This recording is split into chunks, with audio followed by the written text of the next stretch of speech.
A long time ago, in 1882, a baby was born, known to me and to you. Mother called him Franklin, father called him son, and he grew up destined for Washington. Franklin D. Roosevelt, aka FDR, was born along the river in the town of Hyde Park. He was the only son of Sarah and James. Collecting stamps and birds were his favorite games.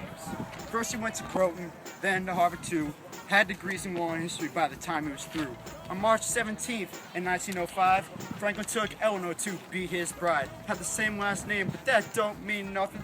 They were far enough apart. They were fifth cousins. Had to get started in politics. He ran for state senate from the Dutchess County Sticks. A Democrat from these parts is rare to see, but FDR made it to Albany. Then he backed Wilson at the National Convention. It was a move that proved to make a valuable connection. Wilson soon was president, and with that came the gravy. He appointed FDR Assistant Secretary of the Navy.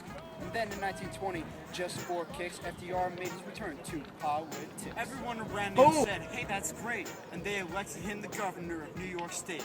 That seems pretty easy now, doesn't it? But it couldn't have happened without Al Smith. Things around the nation were going pretty fine. That wasn't until October of 1929. Hoover seemed insensitive, as if he didn't care. He said relief's around the corner, but the statement don't square.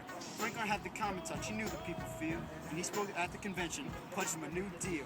People were beside themselves, they knew not what to do. That wasn't until November 3rd, 32. Elected Franklin president. For prohibition they were parched, but he didn't take the reins of power till early March. He wasted not a moment to bring us from the ways. He passed the state of legislation just 100 days. He was helping all the people by themselves and then in groups with the recipe of programs we call alphabet soup.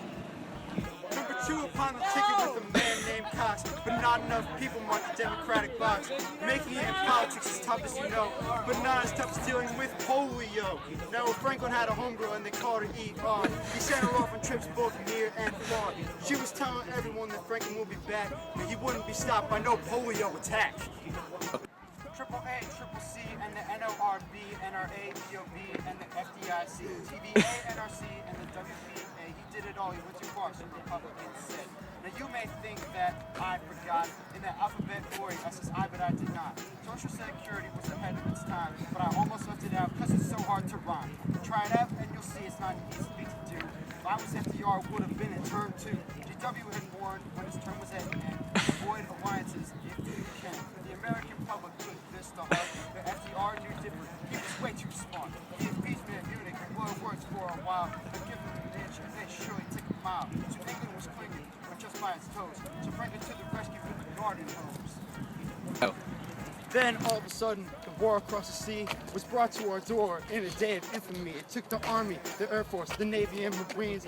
In the factories back home, the Rosies took to the machines. We grew gardens, bought war bonds, and collected up scrap. We fought long and hard, and we pushed them all back.